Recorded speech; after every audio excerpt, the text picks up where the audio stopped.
care what kind of hell she's been through. It doesn't change what she did to me.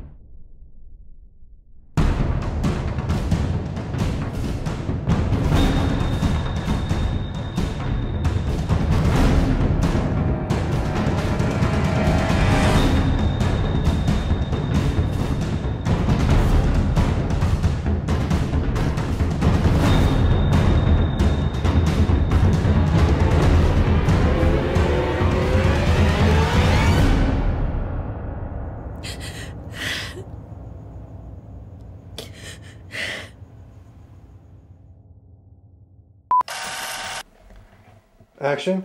Action. Action!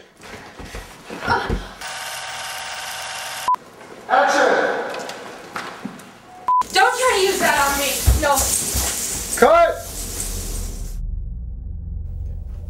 I wrote the script back in the winter. I was going to submit it to this film festival for this community of young Asian American filmmakers. But when I told them what the subject matter was, they turned me down. You were on fire last night, babe.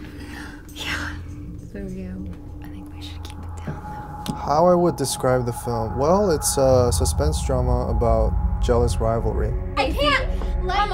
Come on, Stacey. I can't see you marry him. I feel like there's a lot of miscommunication going on and real life that ends up going awry because feelings are suppressed and then they come out at the wrong time. God damn it, Stacey. No. I would hope people to watch this as like a small episode of the small group of people's lives. There's always competition going on. Whether you realize it or not, it's always there. I just notice how people can be stubborn or bitter or maybe even violent when it comes to comparing themselves with other people. Yeah, with jealousy, it's a sensitive issue. It's something that we naturally try to stay away from because you never know what you're capable of. At the same time, you feel like it's justified because you may want something you can't have usually. But there's always a cost to it, and that leads to consequences.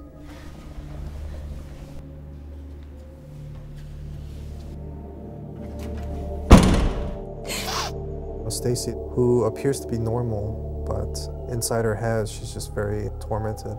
My character, she's pretty much a loner. She comes with a very dark past. I think she's a person that really is trying to overcome everything that she's been through in her past. It doesn't hurt, does it?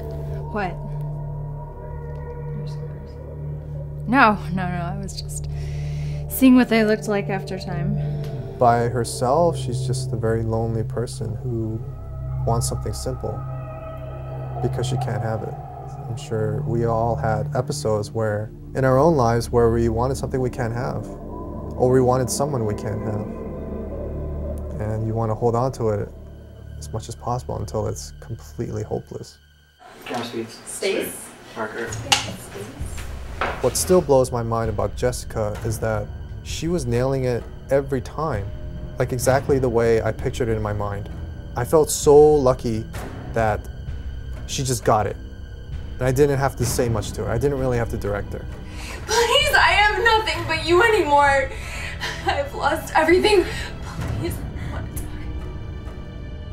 Emma is very sweet and outgoing and very extroverted, and she's kind of had a lucky life, and her best friend Stacey has kind of had the opposite life, so she kind of feels in a way guilty for what her friend Stacey's been through and really wants to take care of her. Hey, you know that we're gonna be friends even when I'm married. It's not gonna change me or us. I've known Candace for a few years through mutual friends. I didn't really get to know her until she starred in my previous film, Line of Fire, and we got some good recognition out of it. And then she's very versatile. She's been lying to us this whole time. Okay, I don't care what kind of hell she's been through. It doesn't change what she did to me.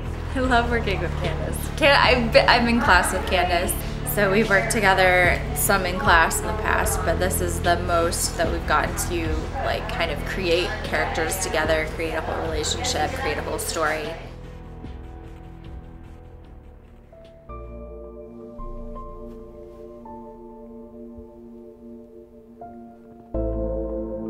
We did the kissing scene the first day of shooting. Which is fine because I knew Jessica beforehand, so it wasn't like, oh no, brand new, I don't know you, hi, nice to meet you, now I'm going to make out with you. That was the first one of that kind I've ever done. It's kind of just more logistics than anything because you're really kind of worried about where your elbow is and making sure you keep her hair out of her face and then moving up at the right time. And from my character's point of view, it's not so much that she's in love with Emma that way, in the physical way. It's more of that Emma is her only friend. Like, this is her desperation of being with this girl, of keeping her in her life. And this is another way I try to keep her in my life. It's not a film for kids. I wouldn't even let teenagers watch this because the subject matter is graphic and there is the issue of sexuality, there's the issue of lust, greed, envy, and I took all those things and tried to tell it like a thriller. Reaches and I go like, no, I We'll just hide the waist down.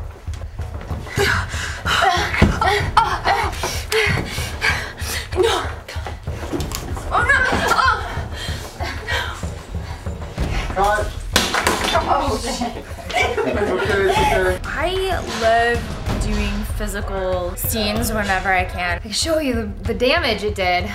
The knees are all bruised and banged up. It's always fun, like, trying to figure out how to make it work, how to make it look as real as possible without actually hurting yourself. It's always a challenge. That hurt, so that's as fast as I'm going.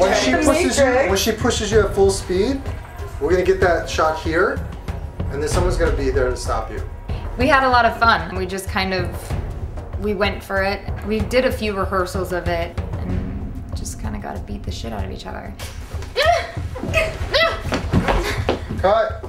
How people will perceive the movie, quite honestly, it could go really well or really, really awful. Don't really expect anything, like things you think are what they are or not. People could probably expect to be taken off guard and surprised. I think people will either perceive it as something really weird or confusing and inappropriate, and some people might embrace it as like brave and endearing.